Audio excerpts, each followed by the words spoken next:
This video is sponsored by KnucklesOX, Baba Snake, Julio the Boy, and Obito, who requested this topic. If you'd like to directly support my content, as well as catch it early, have your name credited as a sponsor, or maybe even have your what if ideas produced as commissions, consider visiting the links to my Patreon and such in the description below. So, last time we delved into the most surface level aspects of the question of what if Naruto learned the Shadow Clone training trick early, and now it's time for the next layer of discussion it will take to fully explore this concept. The response to part 1 was interesting, I'd say, for a myriad of reasons. Number 1 being the topic itself just got much more interest than I expected it to, so once again, thank you so much for giving my content your valuable views and time. Number 2, part 1 sparked some interesting to mildly funny feedback due to things like misunderstandings, or even some blatantly incorrect understandings or even headcanons about the world of Naruto and its lore, or disappointment in how I decided to approach the what if itself. Though number 3 was probably the most of note development from the first part on account of how hard it seemed to be to convey something to many of you, since I got a lot of comments along the lines of, this is not a what if. I'm not going to spend an inordinate amount of time on this to rub you guys' own nose and your piss on the carpet, but I do want to stress to each of you who decided to make this argument, you are not only incorrect, you do not understand what a what if is fundamentally if you think they can only be presented or done in one way. Thus, this is what if. Beyond that, for this concept for a what if tale specifically, there genuinely just is not enough meat on the bone of the story to even investigate it as a narrative versus as an overview. I literally began the first installment by recognizing something very true. A what if can be both a more overtly creative and involved narrative that borders on the lines of fan fiction, one where things like characters, emotions, bonds, and specific dialogue are considered and conveyed to meticulous detail to explain creative flourishes or extremely high concepts that weren't originally found or deeply explored in the source material. And by the way, as I always say, the line between a what if and fan fiction for me is usually on the constraints the writer places on themselves and whether or not they decide to limit themselves as reasonably as they can with the same constraints the original creator had when they were making it. On the other end of the spectrum, however, a what if can also be a strictly factual overview and discussion about the fallout of a proposed hypothetical. There are just as, if not more, in fact flat out there are more, videos on this platform specifically done in the latter format than the former, a great deal of which don't even revolve around fiction or like anime and stuff like that, since the act of discussing and considering hypotheticals is generally just a part of human nature and consciousness. In your day-to-day life, your mind just kind of constantly, whether consciously or subconsciously, considers different routes and timelines as a consequence of your actions and those of others around you. And when engaging in these, the act of trying to give narrative to the hypothetical becomes counterproductive, as you can't 100% assure that that narrative is going to be accurate all the time. Regardless though, both of these approaches count as what ifs, and if you need more convincing by this point, I feel egotistical and pretentious enough to claim at least some authority in the art form of what ifery, and thus, yes, I feel my opinion on the subject is more valid than the average enjoyer of what if content. And I feel strong enough in that position to point out that other creators I like that might do more so power scaling content such as like Swag Kage or 6 have also done what ifs of that overview type before where they have not really narrativized them. However, I still fully count these as what ifs and view the idea that they aren't really silly. And for that matter, a great deal of my contemporaries who also produce what if content also don't really dig into the narratives, mindsets, or perspectives of their stories to anywhere near the degree that I do all the time, but nevertheless, they're still making what ifs. That, and by the way, that idea of not being able to assure 100% accuracy of the what if is still true of the overview style as well.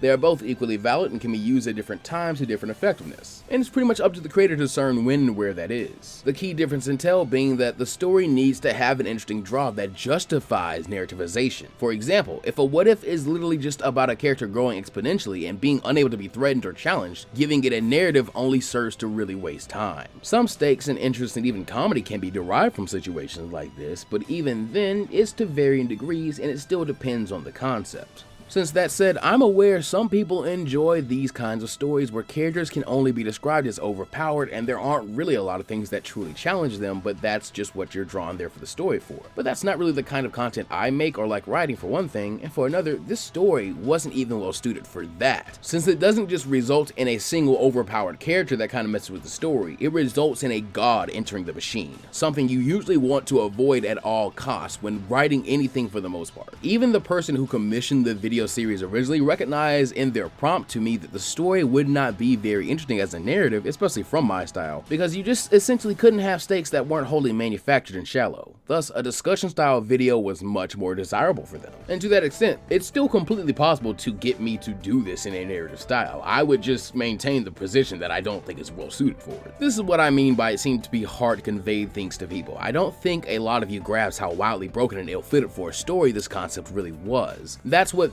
this part in the video series is going to be meant to try and hammer in. And it's also why this video will focus a bit more on someone else using Shadow Clone training simply as best as they can, rather than Naruto himself, since that at least is more interesting than continuously gushing about how cool and strong Naruto could get. That's because this route could be the most broken one if you allow it to be, since it's the one where Naruto remembers the full uses of Shadow Clones when he first reads the jutsu from the Forbidden Scroll of Seals. So obviously, this one could also easily break the story in a myriad of ways, because number one, Naruto could just master Shadow Doppelganger technique and then just send clones off with the scroll to do literally whatever he wanted with it for a little while longer, and that's all he would need. Be it reading further on and learning more, or even copying the contents of the scroll down so he can return it but still basically start the story with a boatload of forbidden jutsu and techniques he'd likely only know the theory of, but would simultaneously have all the leisure time he wanted to learn to perform them and a training method to drastically reduce the time it took to master them. By the way, that in my eyes is a more interesting setup for the prompt if you want to approach a narrative, as it essentially turns Naruto into something like a Togepi from Pokemon when they use the move Metronome, and random select and use a move even if they normally can't, which I love. Taking Naruto in that route of a wild magic sorcerer is at least a way to make him being overpowered more engaging in my eyes, since it wouldn't be so consistent for one thing.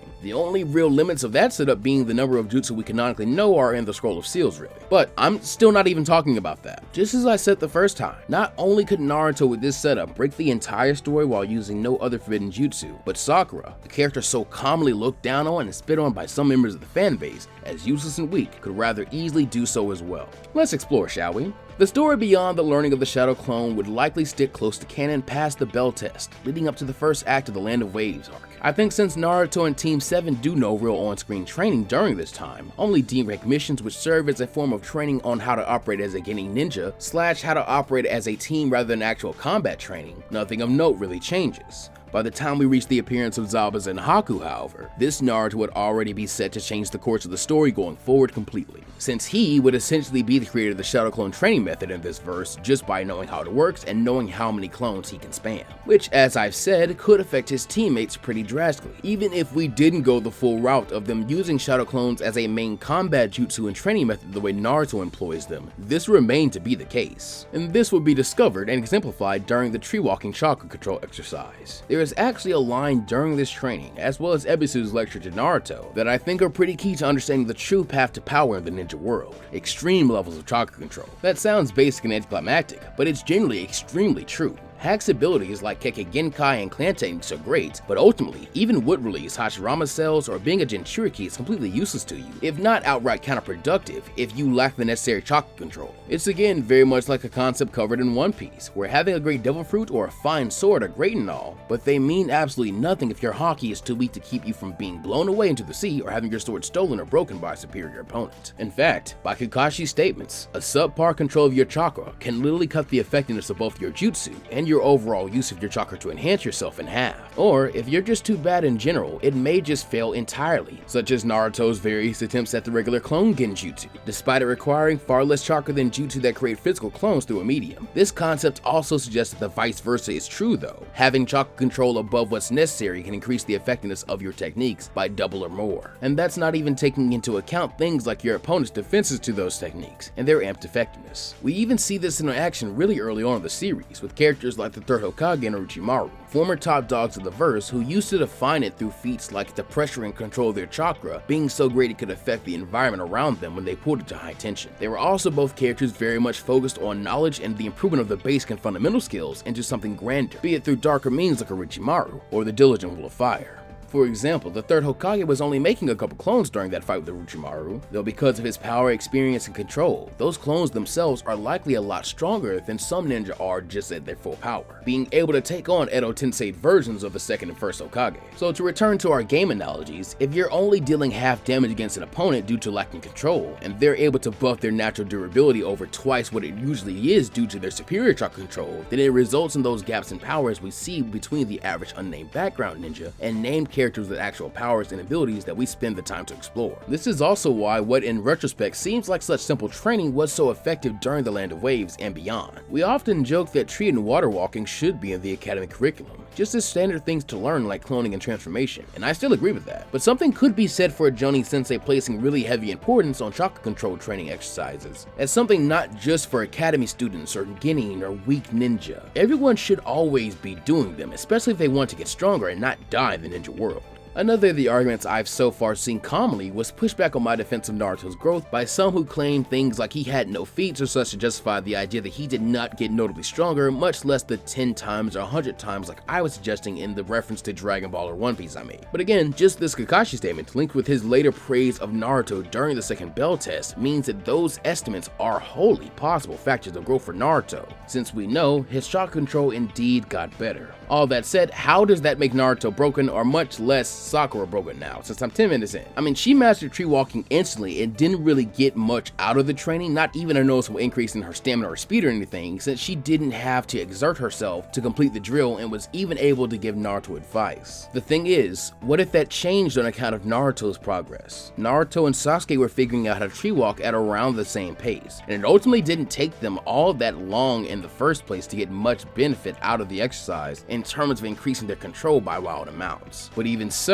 by the properties of the shadow clone training trick, if Naruto made only a single clone to participate in the training with him, then the amount of experience he gains and the advancements he makes in his chakra control will be double that of Sasuke's, and so on with each clone made, which will ultimately stack up and matter in the long run. Beyond that, there really isn't a true limit to how acute and precise one can make their chakra control, meaning that double or more increase in the effectiveness of one's techniques has a fairly high ceiling to reach, as it's now being affected by the achievements and training of your clones and how many you make as well. Thus, there is only so many clones Naruto could make in this exercise before he would then exceed the levels of chakra control that Sakura has, as that could just be demonstrated by a single clone being able to tree walk perfectly as soon as it's made. It should also be noted that if his efficiency and effectiveness with his chakra control and ninjutsu increases at an accelerated rate, then as stated with the third Hokage, his basic shadow clones will also just become outright stronger by varying degrees, which again we did begin to see in the source material over time as Naruto's individual clones became stronger and better at utilizing and controlling their own chakra segmented off to create them. They also became overall harder to kill, needing bigger and heavier blows from stronger and stronger shinobi over the course of the series to dispel them. But with a heavier focus on chakra control training earlier on through the clone method like we've been discussing, that advanced acceleration would also itself become accelerated vastly, making each individual clone and the technique itself overall more useful to Naruto over time. Put simply, it would make the shadow clone training method make Naruto stronger by the second. To demonstrate this more succinctly, here's an actual benchmark. Naruto before the tree walking training had to really focus on disguising a single clone as a shuriken, whereas if his control and power over both the transformation and clone jutsu were to increase, that focus and strain now becomes far less taxing, meaning he could probably now pull off a multi or even super multi upcasted version of his demon wind bomb jutsu,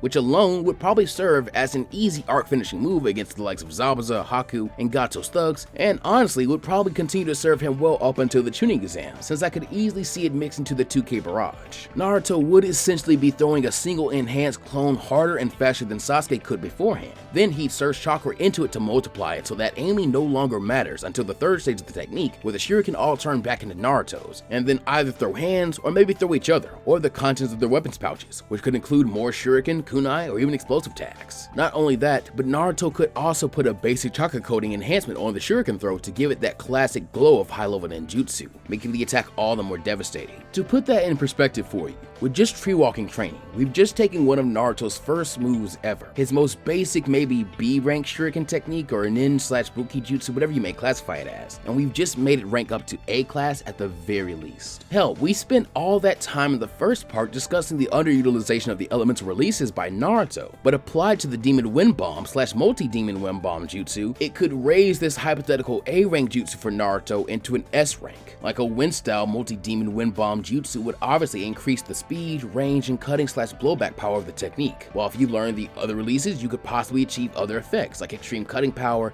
heavier blows by the clones, unavoidable attacks, or control of the flames if you were to utilize explosives with the technique. Go even further and get crazier with it. You could possibly make the clones themselves explosive through the highly acute control of the chakra that makes them up, such as Itachi's explosive clone technique, which could easily be partially due to some light use or understanding of the change in nature to fire release. That's what I mean by increased effectiveness of your techniques. This would make the Shadow Clone training method itself far easier for Naruto over time, which would create a snowball effect, as now each individual clone he already so easily spams is exponentially more useful to him as it would be in canon, and that's both in and out of combat. For the sake of still exploring further through Sakura, as I've been focusing on Naruto to prove my point so far, let's drift back into the narrative style of what if a bit, and say here in this timeline, on account of how proud of herself Sakura was after this feat, I think witnessing even a hint of the kind of advancement I'm proposing for Naruto in this could actually make her open to not only training more to try to increase her chakra control even further beyond her natural talent with it, but it could also maybe even allow her to swallow her pride in order to try and learn something from Naruto, as I could see her quickly taking notice of the Shadow Clone training method and quite possibly wanting to try and implement it for herself in exchange for the advice she gives to him in this timeline, or more likely to learn how to do it so she can teach Sasuke and make him happy with her. Besides, Kakashi by this point was still dealing with chakra exhaustion,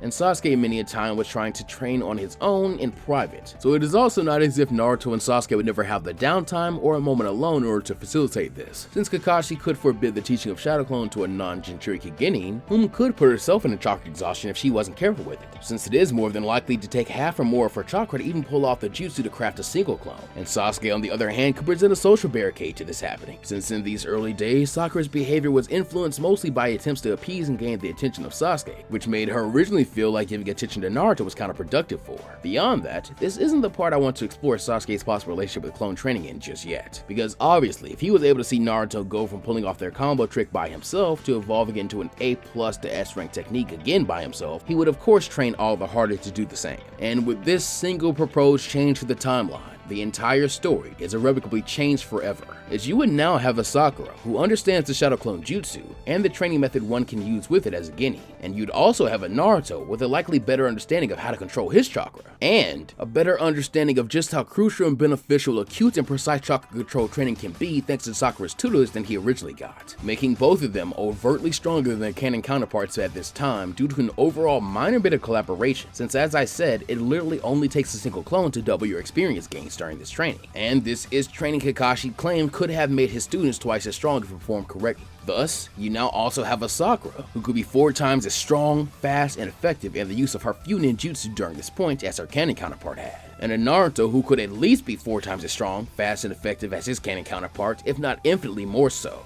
And by that measure, Sasuke as a rival is not going to sit back and be surpassed while this happens, meaning he will likely train hard to make up for things and also grow stronger than his canon counterpart, with access to the clone training trick or not. Now all of a sudden, Sakura is not only useful in terms of being a body holding a kunai you have to go through first before you can make your way to Tazuna, she's just in general more useful on the battlefield. Hell, there is actually an entire conversation dilemma for Sakura during the Land of Waves after Sasuke goes down because she is unable to go and see to his injuries and protect their client simultaneously. But if she can literally make a single Shadow Clone, that issue is now completely eliminated, meaning someone could also now perform some form of medicine check on Sasuke earlier in the bridge battle to get him back up and ready to fight again after being put in a state of fake death by Haku's Senbon. Not to mention, a stronger Naruto would also just arrive at the battlefield earlier, and that he and Sasuke both would just be harder to deal with for Haku here, especially while he's holding back. The bridge battle overall just wouldn't go the same, and quite possibly would even end in the idealized way of Gato blowing his load a bit too early and revealing his plan to double-cross his assassins before they are both actually dead, which could in turn lead to Zabuza and Haku teaming up with Team 7 and the citizens of the Wave to defeat him with far less effort than in canon,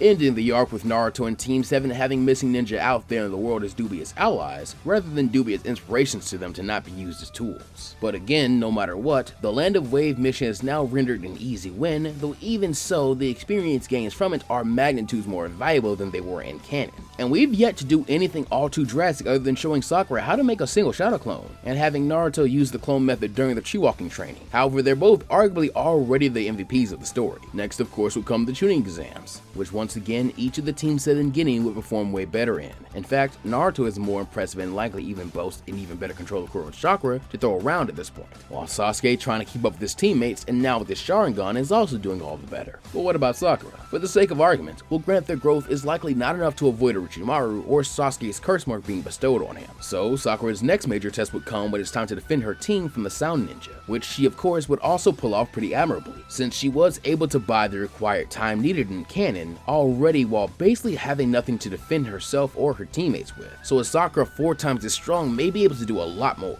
Like for example, if she pushes herself to create 2 clones and has them transform, she could pretend to be watching over her downed teammates to lure in the pursuers. Then when Dosu, Zaku, and Ken arrives, she could spring a trap on them, allow the clones to take them on, and try to escape and return to the real Naruto and Sasuke whom she hid away. A plan which is just as, if not more likely to succeed as her canon one to wait it out, and to boot, this one would not require the aid of Rock Lee or result in him taking damage against Dosu or other members of Team Guy or Team 8 needing to arrive for backup. Sasuke likely wouldn't even get a chance to use the power bestowed on him by Orochimaru, since it's highly likely he'd be waking up to Sakura explaining to him how she not only led away some of their opponents, but even got valuable intel on how all 3 of the Sound Ninja fight thanks to the data her clones collect. It however is fully possible 2 clones and 2 transformations could be enough to exhaust Sakura, making this strategy at least somewhat unviable, at least for self-preservation, though even that may wind up being a blessing later on, as surviving chakra exhaustion can increase the reserves, meaning this action would still result in the experience and spiritual/physical growth necessary for Sakura's shadow clone limit to now have a higher cap, likely meaning she could now probably make another 3 or 4 herself before really hitting her limits. Thus, even if Sakura is now too weak to operate actually in the tuning exams from here on out, she's still way stronger than her canon counterpart would be. In fact, I'd argue the hypothetical feat against the Sound team here would be worthy of advancing to tuning rank alone, even if she didn't participate in the finals. And even then, the changes would still be quite numerous, as Sasuke here wouldn't get a chance to be intoxicated by Orochimaru's power in the beginning, and thus could be easier convinced to have his curse mark suppressed and to swear off his power.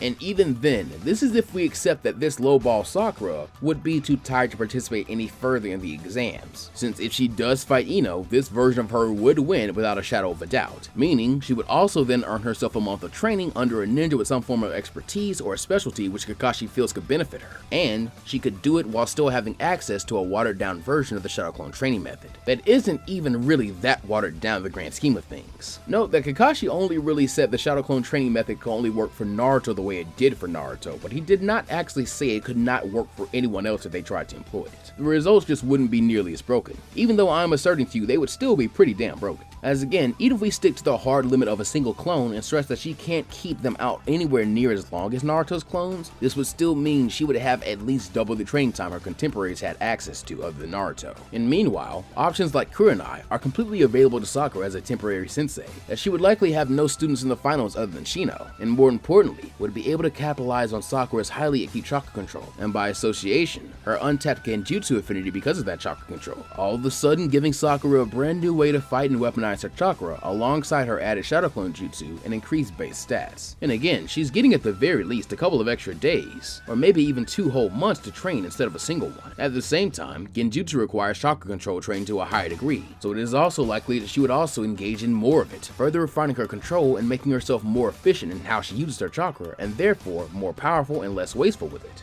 And still all 100% pre-time skip and before her medic nin training under Asani. Speaking of, that should also be mentioned, since Tsunade is a large reason as to why we're lowballing Sakura in the first place, and especially her chakra reserves. As another common misconception being overplayed is the case made by some that Sakura would likely never gain the chakra needed to pull off even a few shadow clones, as this is blatantly untrue, since we know most of Tsunade's jutsu and taijutsu which she passed on to Sakura were way above C and B rank, as evidenced by the Rasengan being the tool Jiraiya and Naruto used to get her attention, for example. And beyond that, many of Tsunade's techniques which Sakura uses likely require more or similar chakra and control than regular shadow clone jutsu does. Not to mention that Sakura didn't spend the entirety of her 2.5-year time skip in intense training for her gains, as by the time we meet back up with her, Tsunade isn't actually making her work at anything whatsoever, and she makes no mention of solo training. Also to this point, before the time skip during the exam, Sakura was able to break out of the C-rank mind transfer jutsu with fairly little effort. To be fair, this can be attributed to inner Sakura shenanigans, which pretty much never affected a battle ever again after the Ino fight. But that aside, by the logic we've been operating on so far for this discussion, if Ino was strong enough and had enough chakra and control to upcast that jutsu to the B rank to make it hard to break out of, it's possible Sakura may have failed even with inner Sakura. But Ino was unable to, and had to finish the fight on even terms with Sakura despite her really having absolutely nothing other than her academy skills to apply in the fight. Thus, we could conclude Sakura by this point has at least C rank chakra control skills, if not B rank herself, and could therefore apply herself to skills at that level or a single rank above, especially with the help of a master operating at that level, which is exactly what I'm proposing she will be capable of, as it's pretty much what we're shown in canon. And what's more, when it comes to filler, there is more content in the anime to depict how this training went down at a more nitty-gritty level, and it helps strengthen this position, as some of what we're shown is how Tsunade didn't initially focus this training on just Sakura, but instead gravitated towards her naturally when she performed the best out of the young kunoichi she tried to teach medic ninjutsu basics to, as we are shown that she was always an advocate for having as many competent medics as possible, and the thing she was testing students' aptitude with was the A-ranked mystical healing palm jutsu,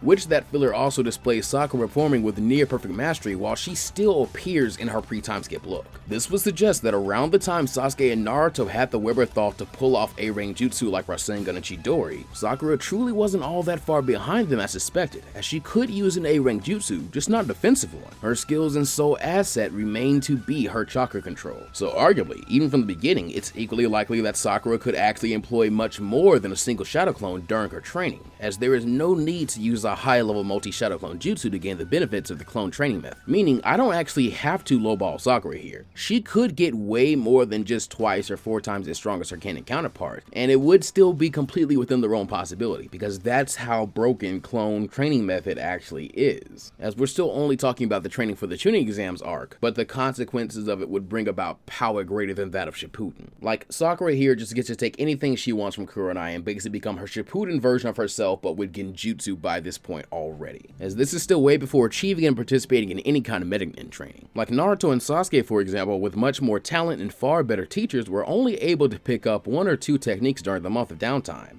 But if she can simply double her gains over the month, Sakura could at minimum pick up 2 or 4 techniques, since her learning to water walk by this point would be 100% given. Not even to mention the idea that Kakashi claims she would be good at genjutsu as opposed to Naruto, who had to figure out summoning, and Sasuke, who had to learn a second change in chakra nature, meaning she could spend all this time learning a lot more genjutsu than usual from Kurenai, which could generally be extremely useful in the long run for her here, since genjutsu is 100% based on chakra control and the medium you use to launch it, and those techniques are also able to be strengthened by improved chakra control, meaning the illusion she casts would also be all the more convincing and hard to break oneself out of. Beyond that, with shadow clones, her attack potency by this point in the series would also be heightened beyond her canon counterpart, as now she could easily just lull opponents into illusions and then clobber them alongside her clones, or simply make firing lines for her clones to throw shuriken and kunai directly into the vital points of confused and hallucinating opponents for easy wins or kills. Like Naruto's, the clones would also get stronger and harder to kill themselves as their chakra control grows, and could likely start pulling more complicated things off themselves, like attaching things to their weapons or helping Sakura to set up traps or perform certain jutsu, difficult movements, or taijutsu, since she would have witnessed Naruto doing so by this point as well. Not a full aping of his style, but somewhat adapting shadow clones into what her style would be in this universe. Like in this timeline, she could make her big axes canon by transforming her clones into them, for example, now giving her some better weapons to use for melee attacks and genjutsu techniques. Also, it should be mentioned that while Kurenai didn't teach Hinata how to make it or anything, she is aware of and maybe could even utilize some of the Hyuga clan's secret healing ointment during training,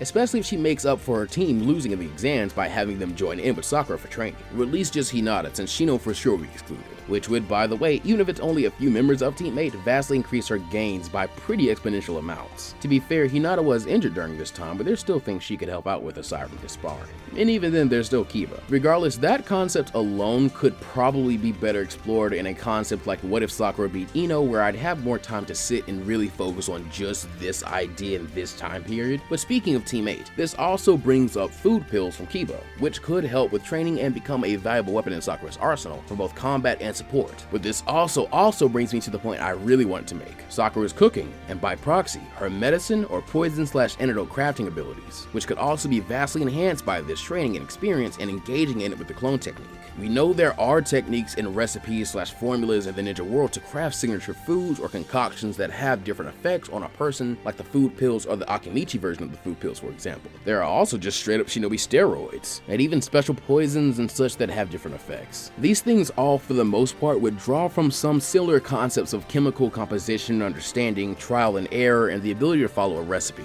All of which, no matter how bad you are at it, become way easier if you can just make a bunch of copies of yourself to assist you in the making and recording of the data you find. For example, Sakura could now easily, with the time she has while still training, send a clone or two off to, say, figure out the recipe behind Kiba's food pills, since they are seemingly more edible than any of the ones she ever cooked in the canon during Naruto's training, meaning the ones she does make could later on actually be helpful during Naruto's Rasen Shuriken training, making that even easier as a part of that snowball effect I've been mentioning. Or she could try to learn how to make an ointment for healing like the Hyugas, so if ever caught in a situation like the Forest of Death, she can heal her teammates when they're hurt or buff them so they don't get tired, even without actually being a medic nin by this point. And even when she does become a medic nin, having these skills and being able to make these tools would be a good way to save her chakra when actually needing to support her team, and just herself, since it's very important for the medic to avoid unnecessary hits and save as much chakra as possible. Sakura could even spend time to meet up with Ino and get her take on some good plants to derive poisons from, since those could also increase the potency of her attacks and mix well with everything else discussed so far, especially genjutsus, since now you could try lulling an even stronger opponent into an illusion to merely give them a slight cut, so the poison slows them down and eventually takes them out, while you and your teammates too weak to face them try to flee. She could also simply snag some of these things from a tool shop with money, mind you. We're not even mentioning the fact that due to how she is, Sakura's growth is so often tied to feeling behind where Sasuke and Naruto are.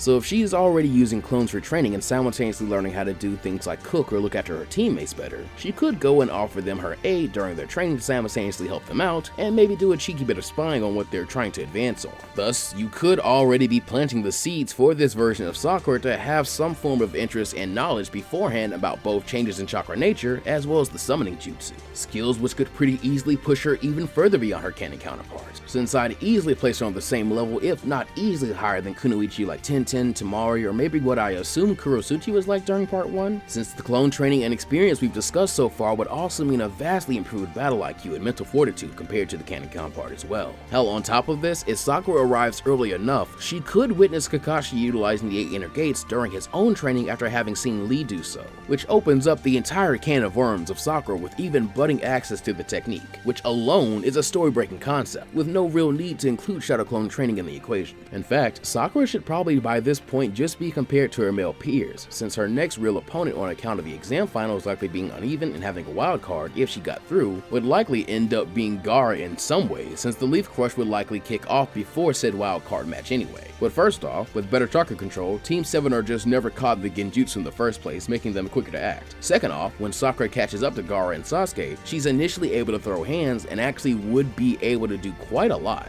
Like for one, as Naruto did, if not one better, she could put clones both of the shadow variety and the regular intangible genjutsu variety between her and Gaara, which would be much more effective while he's going berserk to kind of draw his aggro. Then she could also employ things like genjutsu, since Jinchuriki aren't as resistant to them when they aren't fully realized and in harmony with their tailed beasts. Beyond that, Shukaku and Gaara are actually struggling for control at this point, so it would be feasible to catch both of them in a genjutsu actually. And you could possibly just use one to wake Gaara up, cutting a lot of Shukaku's power off. Thirdly, Sakura could administer some first aid and buffs to Sasuke to keep him in the fight along with his super effective Chidori, quite possibly ending the battle with just the power of a mild team-up. And finally, she could also try to employ poisons or explosives to try and slow down Gaara and tax his natural Jinchuriki healing factor to burn up his chakra faster. And even on top of that, if we entertain at all those concepts about elemental release used by Sakura at this point, or possibly even a summoning contract, whether it be to Katsuyu or even a subcontract to a weaker creature, it would still become quite useful here, since overall, I legitimately think the Sakura of this verse will be fully capable of defeating Gaara, and I'm talking one-on-one.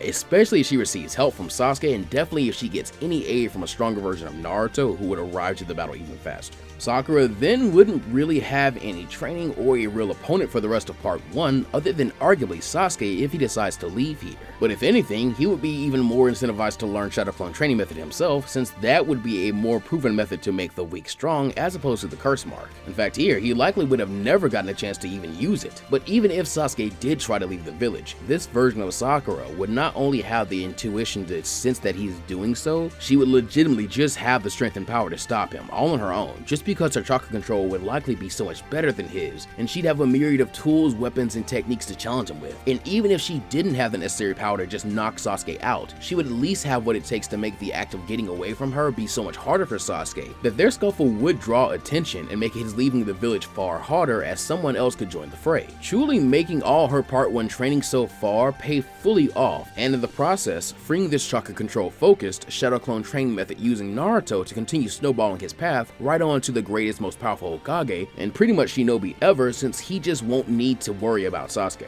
By the way, Sakura would only around this time meet Tsunade, who would then have a better base to train her up from and a far easier time teaching her every single thing she knows, and therefore allowing Sakura to experiment and make tons of her own new techniques and progress, since as we discussed last time, her 2.5-year time skip worth of training could now become anything from 5 years to 25 plus years worth of training if she utilized only a single or 10 or so clones, which by this point 100% she will be able to pull off, meaning we're talking about a Sakura who could likely be surpassing her Boruto-Era canon counterpart before the time she is even promoted to a Chunin at age 14. We're not even discussing some of the truly wild theory crafting about how all her expertise could be experimented with and further evolved by further clone training, and applying concepts like looking left and looking right at the same time to things like nature releases, genjutsu, medical ninjutsu, cooking ninjutsu, weapons, and poisons, and a mixture of these things. This script is already way too long, and I'm actually starting to lose my voice a bit, as I could get further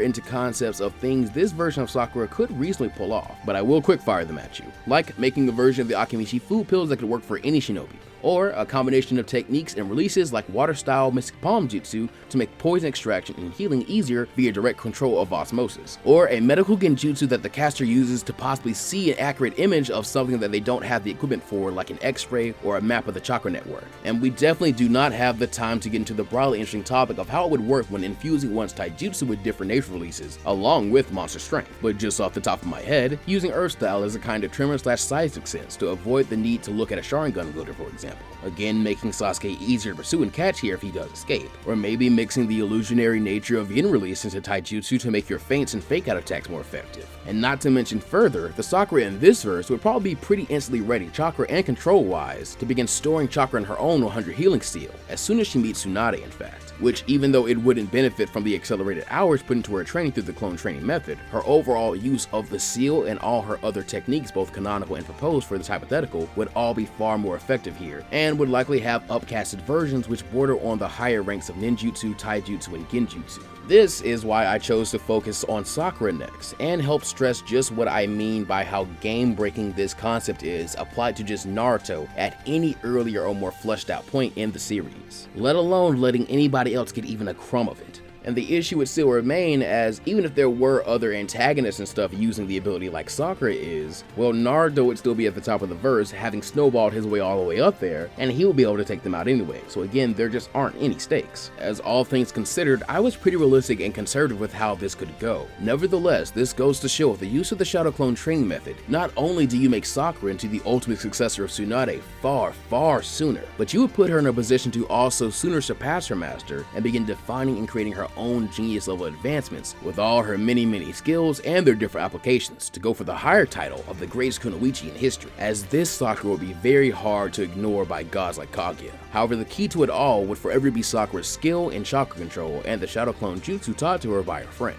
That said, as for all the ways the clone training method could break the story, and how learning and using it early isn't well suited for narrative what-ifery, I believe we will need to save all of that for the next part, focusing on Mr. Sasuke Uchiha. So please stay tuned for that one and the finale, as we're halfway done now, which will focus on what if Kakashi created and used the Shadow Clone training method for himself, as I'm very excited for both. Thanks for watching, and if you'd like to support my content, consider joining me and my supporters on Patreon, becoming a channel member, or commissioning me for a video like this. Or you could just hit like and share and leave a comment, as those are great ways to help out as well. And if you're on mobile, hit the hype button, as those are all completely free and still helpful ways to push the channel forward in the algorithm. A lot like these generous souls whose names you see scrolling across the screen currently. Until next time though, that'll be all from me. So take care of yourselves and the world around you. Go beyond plus ultra as always, and I'll see you next time. Believe it.